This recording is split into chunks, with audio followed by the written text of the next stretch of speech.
when I'm out on my bike, I'm very much touching nature, I suppose you could say. A lot of people refer to it as flying. Just the banking and the leaning the motorcycle over is probably the bit I enjoy the most. They're a lot cheaper to run than cars, a lot easier to park. I enjoy being on my own on a bike. It gives me that outlet to get away and enjoy the great outdoors of Australia.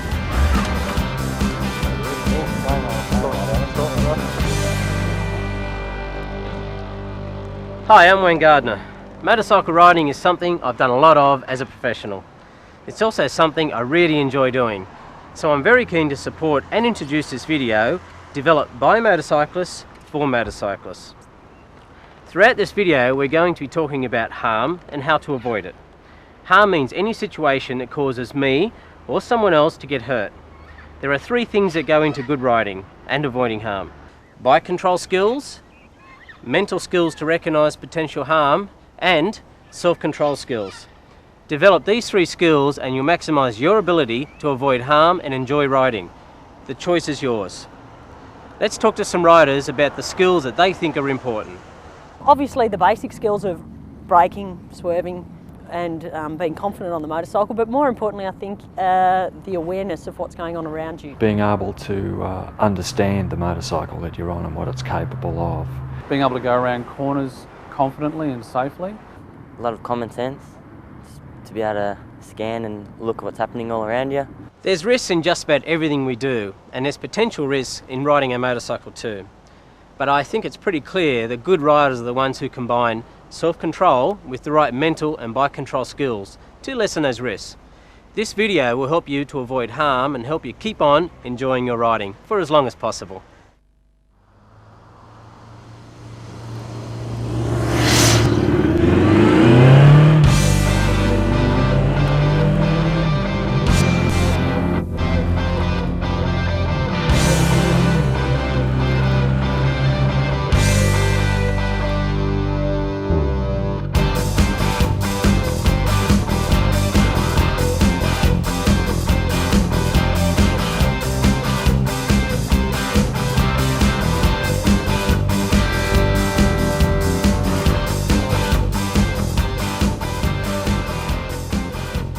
Your ability to deal with riding events can be helped by carrying out some basic checks every time you ride.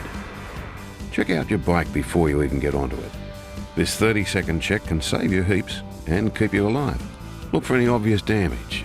Are there any oil or fluid leaks on the ground? Look at tyres. Do a visual check to make sure they look okay, that they're inflated and there's no obvious signs of damage like cuts, nails or cracks. If you've got a chain, check the tension. Mount the bike and check your indicators, right and left. Check your stop light, apply both the front brake and the rear. Test brakes. Check the front brake to make sure it's working, and then move the bike forward and apply the rear brake. It's important that once a week at least you do a more thorough check. For instance, because tyres are critical for bike safety, tyre tread and pressure must be checked regularly. And if you're riding a bike with a chain, make sure the chain is lubricated, properly adjusted and not worn. Your owner's manual will show you exactly what should be checked on your bike. It will also explain any technological features your bike might have, such as special suspension systems, anti-lock or integrated brakes and traction control. Talk to your bike dealer if you're unsure about any of these features so you can maximise the safety benefit they provide. One of the most important things is being able to understand the motorcycle that you're on and what it's capable of. It may not be unusual to drive someone else's motor car, but there are much greater differences between bikes than between cars. Research shows that riders in crashes were often riding a motorcycle that they didn't own and weren't familiar with. So it's not a good idea to lend your bike to a mate or borrow someone else's. Let's go now to body checks. By law, every rider and pillion passenger must wear an Australian Standards approved helmet. It should fit properly and be securely fastened. The foam on the inside compacts down over time and with wear. Depending on how much use you put it to, a helmet could last between 1 and 5 years. Frayed chin straps and worn and torn lining are indicators of age. Helmets are designed to absorb only one impact, so throw it away after it's done its job. And it's not recommended to buy a second-hand helmet. Got up the inside and into the lead. This is a huge ride from John Chiodo. He'll be super pleased with his position. We've got a problem. He's gone down. Oh no, can you believe this, Dennis? John Chiodo, a big crash. Let's have a look at what happened to him. The bike has gone sideways out of turn 2. Don't try this in t-shirt and shorts. Riding gear doesn't prevent injury, but it greatly reduces it. And John Chiodo has had a big crash here at Phillip Island. Oh, good news, John's up. I don't think he's too happy at the moment. He'll be wondering just what's happened. Wearing good gear has benefits, but it comes at a cost. Gear that's specifically designed for motorcycle riding is the best type of gear to get. You'll need a good jacket, one that helps protect you from injury, helps you be seen, and is comfortable when riding. Don't forget some good pants. They'll help protect you from injury as well. And boots and gloves, which should be specially designed for motorcycle riding. Good gear does more than just protect you in a crash. It also helps you to enjoy motorcycling more by protecting you from the weather, dehydration, and stray bits flying off the road. Also, remember to check, have you had too much to drink? Are you over the legal limit? Have you taken a drug recently, including prescription drugs? Have you had a blue with your boss, your partner, family, friends? All of these things will affect you, and so will affect your riding.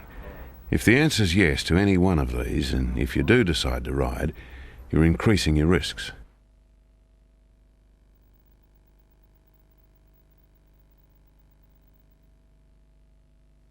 Let's start with the basics of how you sit on the bike, so you have maximum control and maximum comfort. Sitting correctly will help you balance and control the bike. Feet face down and slightly out with arches pressing on the foot pegs. Backside in the rider's part of the seat, knees gripping the tank, back reasonably straight, shoulders and arms relaxed, elbows in and slightly bent, and wrists down. Sitting correctly will have your head in a position to see what's ahead and around you. Each control on your bike must be easy to reach with hand or foot. If not, they'll need to be adjusted. That's better. It's important to adjust your mirrors. Position them so you're able to see the following traffic and the outer part of your body or bike. Make sure your head is up and eyes looking ahead.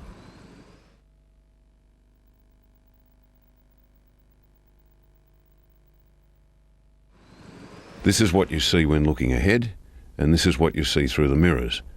In order to see the areas which are not coloured, you need to make a head check, a look over the shoulder. You're just about ready to move off. Before you do, make a final head check. Make sure there's not a vehicle moving into the space you wish to move into. Head checks should be a habit. They need to happen even when you're not concentrating.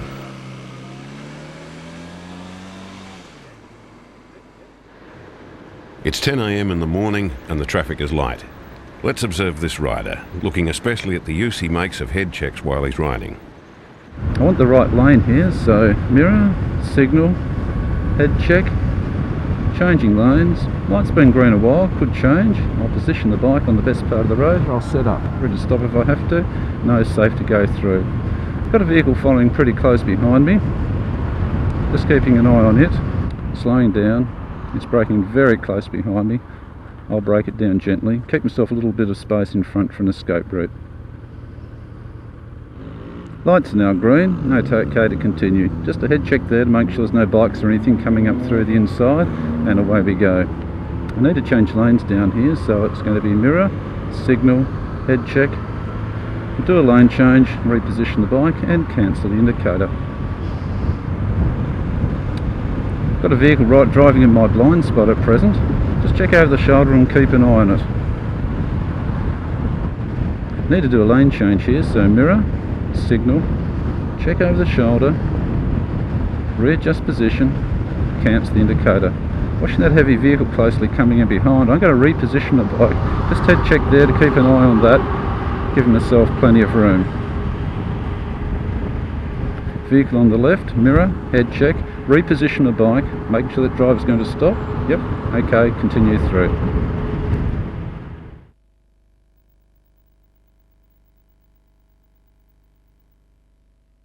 One of the most difficult parts about cornering is eye direction.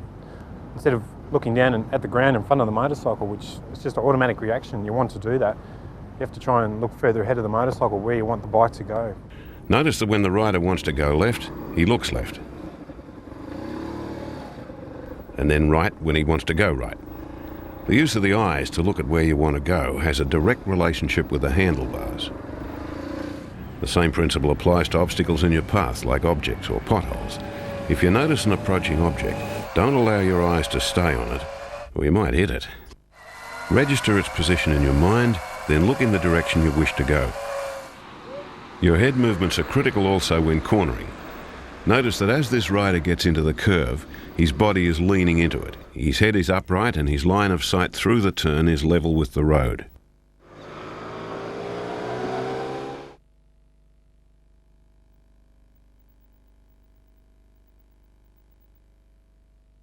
It's fairly common for inexperienced riders to drop their bikes in low-speed braking situations, such as driveways, petrol stations, shopping centres and car parks. This can lead to injuries like strained backs and broken ankles. It's also really embarrassing and can cause expensive damage to your bike. If you're off your bike and need to brake, you'll have to use the front brake, but make sure you point the front wheel straight ahead. A common fault when riding at walking speeds or very low speeds is to use the front brake harshly when the handlebars are turned. This causes the bike to drop forward and will probably topple it.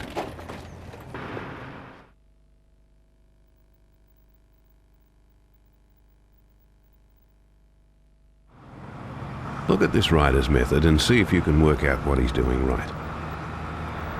He's keeping the bike upright with handlebars straight ahead. He's braking straight and braking gently. He's using the rear brake to slow down, allowing him to keep control and balance, because at walking speed he doesn't need the force of the front brake. Low speed turning is not as easy as it might seem. The thing to remember is the slower you go, the more you have to compensate for the weight of the bike. Notice how the rider is looking in the direction he wants to go. He's turning the bike by leaning out of the turn, using the back brake exclusively. He may also have to work the clutch to prevent stalling.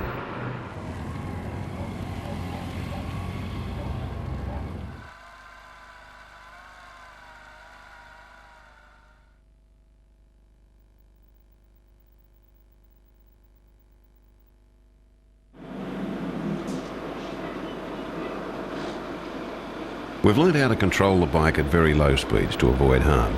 Now let's look at the bike control skills you'll need at higher speeds to avoid harm. There are two main skills you'll need. The skill to stop the bike before a hazard, which is usually the safer option, and the skill for moving around a hazard, which may be your only way out if you fail to anticipate the hazard. We'll look at what you have to do to move around something first. Later we'll see how you can avoid situations like this altogether. Let's say these cones are a hazard, like the car pulling out, and you haven't given yourself room to stop safely. We'll play that again and look at the technique he used. There are two main parts to it, looking and pushing. Look where you want to go and push the handlebar on the side you want to go. Your other hand can pull. When you push the handlebar, this momentarily steers the bike off your intended course, forcing the bike to lean in the direction you want to go. So if you want to go to the right, you look right, push right, and go right. If you want to go to the left, you look left, push left, and go left. Once the swerve has started, relax the push and steer straight. If you want to go to the right and then to the left, you guessed it, push right, push left.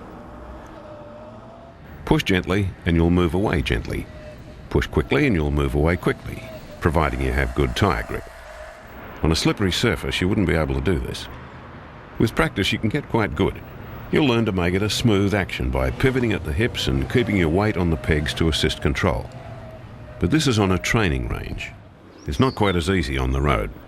This rider was relying as much on luck as skill to avoid a crash. If the car had moved a fraction later, it would have been a different story.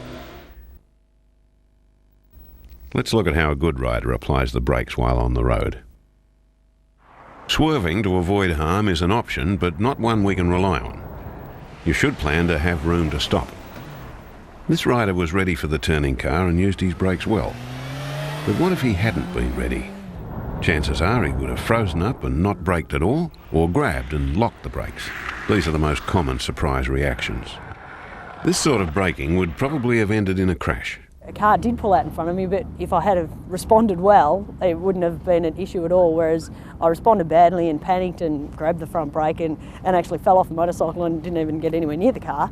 But I suppose that was the first time that I realised that cars could actually turn in front of you, and that was a little bit scary. Before we go to good braking, we'll look at what you should do if you skid. If you lock the front wheel, release the brake immediately. Then reapply the brakes smoothly. If you lock the rear wheel, steer the bike straight if it's out of line, and then release the brake pressure. In any kind of skid, keep both feet up on the foot pegs. This may take a bit of willpower, but it will give you the best control. Once more. Front wheel, release the brake immediately and reapply gently. Rear wheel, bike in line, release the brake and reapply gently. Good riders rarely put themselves in emergency situations. They try to anticipate trouble and they know how to brake well. Understanding braking is essential on a motorcycle. That's probably one of the, I think, one of the most important things. To understand the best method for braking, let's first look at the effect braking has on a bike. As we brake, the weight of the bike starts to move from both wheels to mostly the front wheel. The harder the bike stops, the more weight transfers to the front. When the weight transfers progressively, it lets the front tyre grip the road more.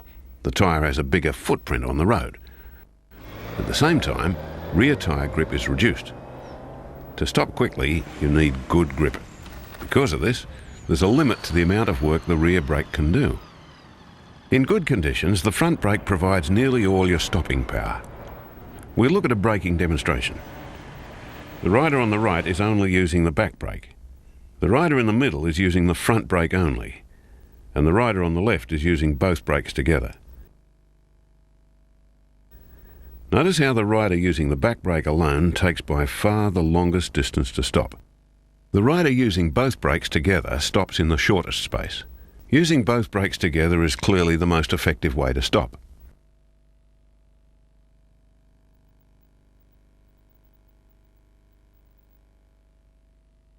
Now let's look at the two parts of good braking, set up and squeeze. The first part, setting up, prepares you and the bike for braking. Apply the front brake and back brake levers just until the brakes start to work. This stage takes all the slack out of the braking and suspension systems, and as we've seen, gently delivers more weight onto the front tyre, giving it more grip. Also, your brake light is on, telling the person behind you may be going to stop. Your bike is set up to brake hard. Now comes the second part of good braking, the squeeze. Progressively squeeze the brake levers, gently at first, then gradually harder and harder to stop the bike. The front and rear brakes work powerfully together to slow the bike safely. We'll look at the parts one more time. Set up, then squeeze. Good riders will brake like this every time they brake, so good braking becomes a habit. Good braking habits will help you in an emergency. Now let's look at how a good rider applies the brakes while on the road. Whenever I ride a bike, I always check the brakes out first. Each bike's just so different. I need to know how much slack's in the levers and how well each brake works. Every time I brake, I'm going to set up and squeeze. Sign indicates roundabout ahead. I can see the roundabout now.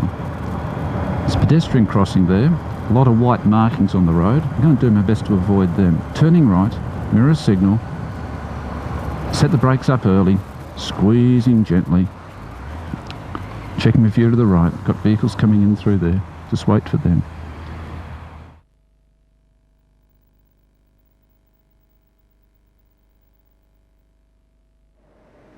The front brake's a stopping brake, but on some surfaces you've got to use it really gently. Gravel road ahead, set up, squeeze firm on the bitumen, ease off and reapply gently. There's less grip. Also helps moving onto gravel to keep the weight on the pegs and ease out of the seat. That helps with bike control. It's the same in the wet. You've got to be real gentle on the brakes. You can't squeeze either brake as hard. Set up long before you normally would to get the brakes working. And squeeze gently. It'll take you more room to stop. Set up, squeeze, and stop. On really slippery surfaces, there's no braking at all because there's almost no grip. I'll keep the bike upright, weight on the pegs, and use gentle acceleration.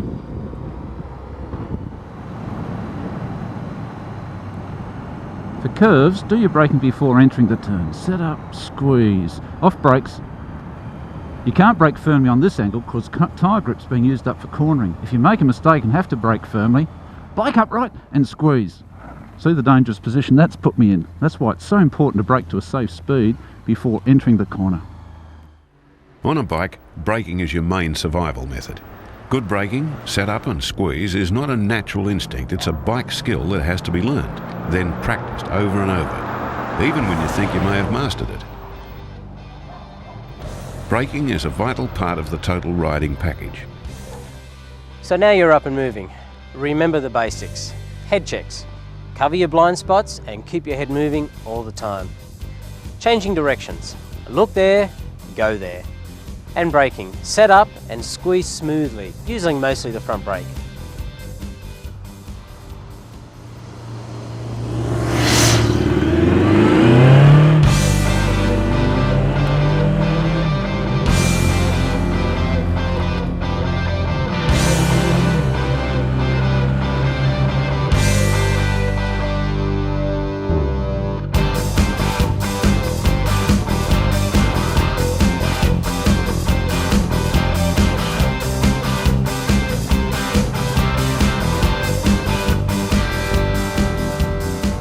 In this segment of the video, we'll look at developing the mental skills to recognise the potential for harm accurately. It will let you know how to avoid getting hurt or hurting someone else. And on a motorcycle, I suppose because you are more exposed, there is that large element of risk. If you do come off, then you're likely to be injured. When I started riding, there were no rider training courses. It took me so much longer to get my skill levels up compared to what people can do nowadays. The conditions are changing, the elements are changing, and you have to change and work with those elements to reduce the amount of risk for you at all possible times. If we're able to recognise risk accurately, we don't need to be told what to do. We avoid the edge of the cliff. We keep away from the danger. It's no different on a bike. Surviving is about keeping away from danger, usually by slowing down or moving away.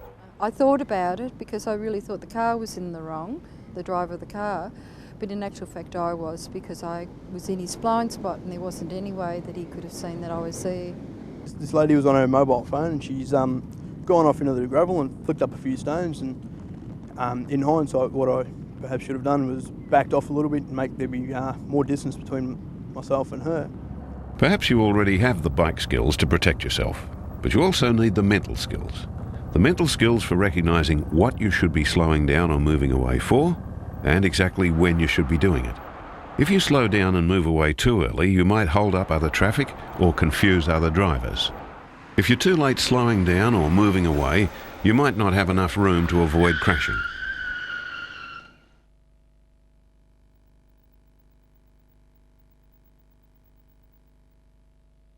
As a guide to safe, smooth riding, you need to be preparing to protect yourself at least 3 seconds before an event. If your mind is on the job and the riding conditions are good, 3 seconds gives you time to react and stop smoothly if you have to, or time to reposition your bike. Let's look at how you can calculate when you are 3 seconds from an event. Select a stationary point in front of you and guess when you think you are 3 seconds away. Then count. 1001, 1002, 1003. If you've passed your selected point before you get to the end of 1003, you need to give yourself more room. Here's the 3 seconds projected in front of the bike at 60 kilometres an hour. We can call this our survival space. When you go faster, the 3 second space gets longer. You need more survival space because it takes longer to stop, and you'll need more room to manoeuvre. When you're slow, the space gets shorter. That's okay. The brakes have less work to do, and you need less room to manoeuvre. For adverse conditions, you'll need at least another second, possibly more. To survive, you need to protect this space. If you don't, you're putting yourself at risk. like this rider. He hasn't responded to the car on the right or the car on the left. If either driver moves off now, the rider will have very little time or space to avoid a crash. Look, slow down or move away. These are the habits you need to develop to avoid harm. We'll watch this rider follow these steps. She'll be looking for anything that could enter her survival space. The first thing will be this car at the intersection. By the time the rider's survival space reaches this car, she should be getting ready to slow down or move away, or maybe both. Let's hear what she's thinking. Alright, now there's a car approaching the side street on the left. No one behind me. I'll set up the brakes, move right to create a survival space. Let's continue to follow the rider in a busy street. Notice how she looks carefully, scanning all around so she has plenty of time to respond to anything that could enter her survival space.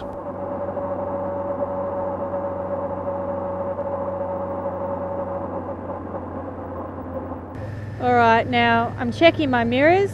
The lights are green, they could change. There's further pedestrians over on the left, a car with its right indicator on. Caution through the intersection, try and make eye contact with the person in the white Ford. Now let's look at the rider in a number of different situations. Alright, I'm checking my mirrors. The traffic's a fair way behind me. The lights are green, so I'll continue cautiously. Now I'm looking at that blue car on the left. Its lane's going to run out, so at this rate he'll merge into my survival space. I'd better drop back and let him in. Right, now he's in front. I'll check my 3-second gap and then continue. Alright, now I'm checking my mirrors. There's a car passing on my right. I'm in his blind spot now. He can't see me in his mirror and he could do a lane change. I'll check my mirrors, drop back and be ready. Let's look at how to deal with a hill crest. I'm looking at this hill crest coming up. Can't see what's on the other side.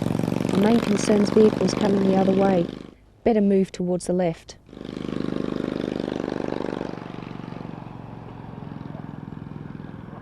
The rider is approaching a left-hander. He's positioned himself to maximise his view around a corner, but he can't see through to the end of it. There could be anything around there, including a car coming the other way.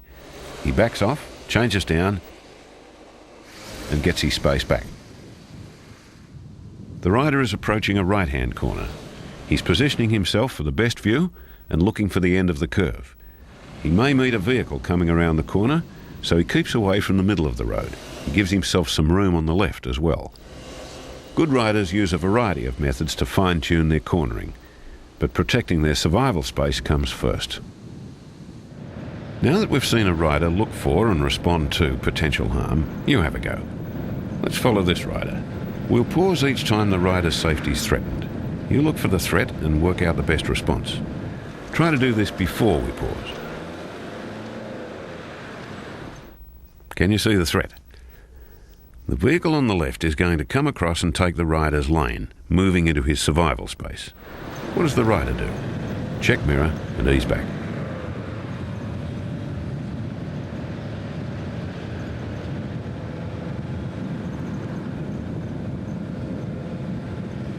A new threat.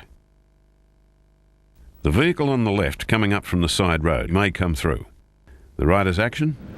Check mirror, set up brakes, moving slightly toward the centre but not too far as there's an oncoming vehicle, and continue. A lot happening here. A vehicle on the left, 2 pedestrians on the right, and a heavy vehicle coming down the centre with a smaller vehicle hidden behind it. Brakes are set up and the rider moves to the centre, not too far to the left.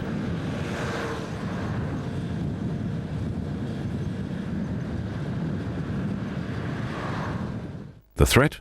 A heavy vehicle turning and a vehicle on the right that could come out wide, also an oncoming vehicle further back. The rider's action is to reposition to the left and continue.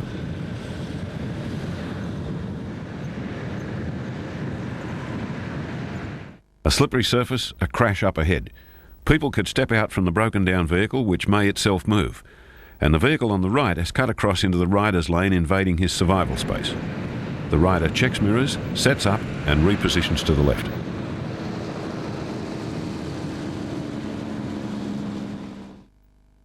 A vehicle on the left which may or may not push out. The rider checks mirrors, sets up and positions himself to the right.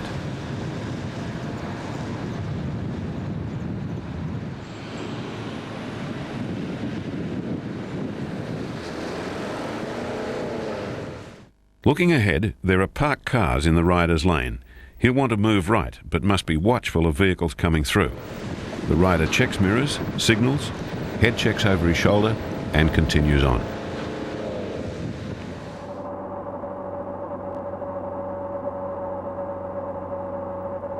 A school crossing area and work vehicles, one partly blocking the road. It doesn't seem hazardous, but it's possible that school kids or workmen may come out and enter the rider's survival space. The rider checks mirror, sets up brakes and moves toward the centre of the road. He is well prepared to respond to the possible threats. So remember, whenever you're riding, always create and maintain your 3-second survival space and keep away from danger by slowing down and moving away.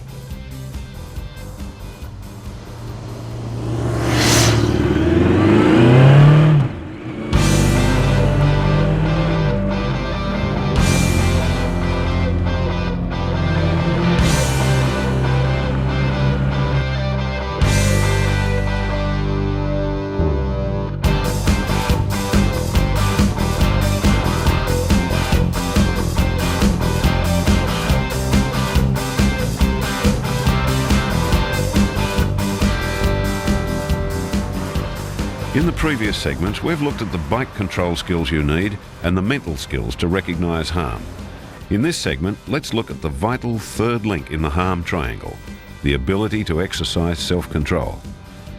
For most people, riding is more than just an economical means of transport. There's another dimension to it. It feels good. Let's call this the fun and freedom factor. Probably the hardest thing about riding is having the self-control to keep this fun and freedom factor in check. There's a fine line between enjoying your riding and taking high risks without thinking things through. Self-control skills are very important on the road because you've got to be disciplined as a rider. You've got to be aware of everything around you all the time. Do a lot of silly things, overtaking vehicles when other incoming vehicles are coming through, yeah. Taking the odd 1 or 2 chances in life, yeah. Well, it is a good feeling, especially if it pays off. Like if you pop a good wheel stand, well, you know, you feel pretty good, but then if you flip it, you're in a lot of trouble. And the slides are usually good. They've got a good feeling, I guess they're adrenaline pumping, but that's the same thing with that. If it let go, you'd be in a lot of trouble. There is a certain element of that peer pressure, especially when you're riding with friends and some of them are going faster than you. And I think initially I used to get really caught up in that and try and, you know, get closer and closer and ride as fast as other people. But I suppose maybe it's an age thing. As you get older, you realise that, you know, your limits. And so now I find that I don't have that urge to keep up as much. I just enjoy the riding and go as fast as I feel comfortable. But that's a hard thing to do because some days, you know, someone overtakes you and does those sort of things and you want to keep up. Like everyone goes to that stage where they want to show off in front of their friends, but I suppose we have, you know, a few times just done stupid things, but usually someone in the group will pull you into line. I try to think of the expense of the bike, trying to fix it if I come off and then myself in hospital and time off work and things like that. That's how I try to keep myself in control. In this segment, we'll look at how to keep a safe balance between enjoying your riding and high-risk riding.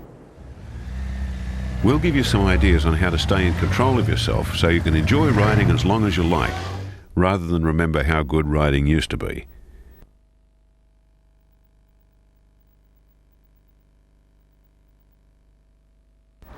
What do we mean by high-risk riding?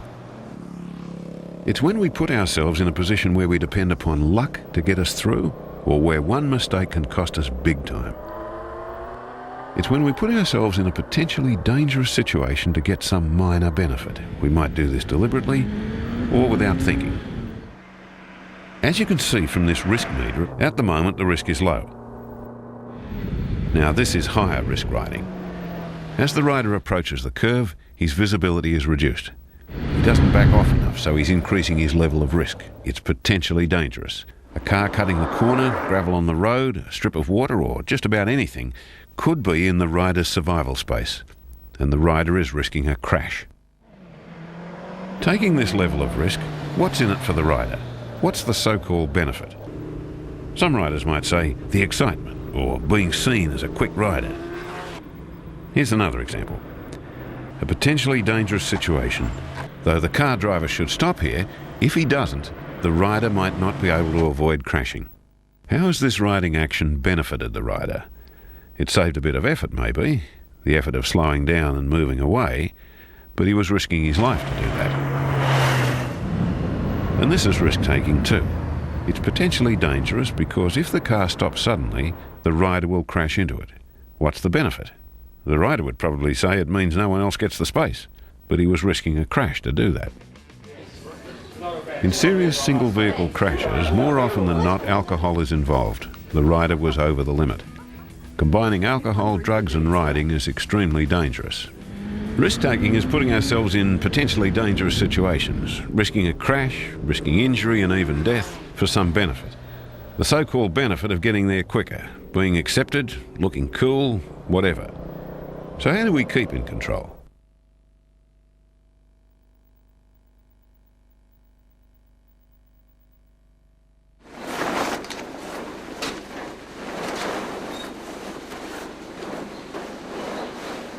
As riders, we don't have to park the bike in the shed and grow old with it. The first step in making decisions about risk-taking is accepting that we have to look after our own survival, not hand it over to other road users or leave it to luck. So instead of thinking, bloody idiot took me out, there was stuff all I could do about it, we could instead say, I let him into my survival space. If I'd been more awake, I would have seen him and got out of the way, but I didn't give myself enough time to react. Now, this sort of response takes some self-control. It's a, there must have been something I could have done, attitude to riding, which is great for learning more about risks, because it helps us learn from every mistake. I went into that corner too fast. Missed seeing that. Got to take more notice of the road surface. Moved in too early on that one. That's a dumb place to sit. I should have realised the driver wouldn't have been able to see me. If we guard our survival space so no cars or other road users can get into it, and the road surface is good, we're keeping down our level of risk. When a situation is riskier, slow down or move away from the danger. Thoughtful riding makes bike control look easy, but it also takes self-control, quite a bit of it. Even with some self-control, there'll be times when other thoughts or feelings push your risk meter up too high. Let's look at a Sunday ride with a group of mates.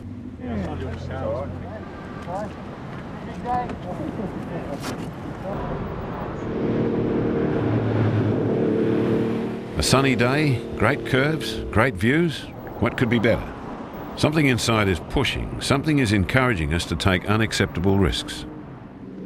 We want to be first to the checkered flag. Maybe we're too lazy to put on protective clothing. We want to be young and carefree, rediscover our youth. We think we should keep up with our mates. We feel the need to prove ourselves, even if it means taking unnecessary risks. These are feelings that aren't easy to deal with. We've all felt them at one time or another. My worst mistake ever was I came around a corner too fast in the wet one day, and as I came around the corner there was a diesel on the road. And I smelt the diesel a split second before the front end of the bike disappeared, and my next recollection was the bike spinning around in front of me as I lay on my backside sliding across the road. You live and learn, I guess. Now when it rains I just back off a little bit extra. If it's a beautiful sunny day and you're out riding with friends, it's very easy to get a bit carried away and you know, go enjoying the moment and all that sort of thing. Let's look at a plan we can use to keep the fun and freedom factor under control. The plan has two parts. First, look at ourselves riding, and second, consider the choices open to us. Let's look at ourselves riding and watch the situations we get ourselves into. This might be in curves, in traffic, or with mates. Once we have recognised the risk-taking situation, go to the next step. Consider the choices that are open to us. 1. Choose the potential danger and high risk and how this benefits you. Or 2. Choose a safe alternative and the benefits of this choice. Let's consider the potential danger in the high risk approach. Take a look at these bikes from a local repair shop. This one crashed at 60 kilometres an hour. It will cost around $4,000 to fix. This bike crashed at 40 kilometres an hour. It's a total write-off. We all know that repairing or replacing a bike is expensive, far too expensive, and the human cost can't be measured in dollars. Not all crashes have this outcome, but there's a chance we'll fall off our bikes at some stage. What are the so-called benefits in the high-risk approach to riding? Saving some effort by not slowing down and moving away, looking cool, being seen to be quick, and so on. Are these real benefits? Is it worth getting injured, or worse? I think the biggest trap is being caught into travelling too fast, trying to keep up with the other bloke. Yeah, if I was riding with a group of people and they took off, I'd probably stop and have a cigarette. Because I've had a couple of mates killed on the road, so it actually makes you ride a little bit more careful. Actually, as we ride as a group, we actually ride very sensibly. Now consider the safe alternative and its benefits. Save you heaps of money, save you all the aggro, no painful injuries, no grief for family and friends, no downside. The safe alternative can take a lot of self-control, but it will help us enjoy riding for as long as we want to ride. You've just seen how to make calculated decisions about risk-taking. The choice is yours. You can choose the high risk or the low risk alternative. Look at yourself riding and consider the choices.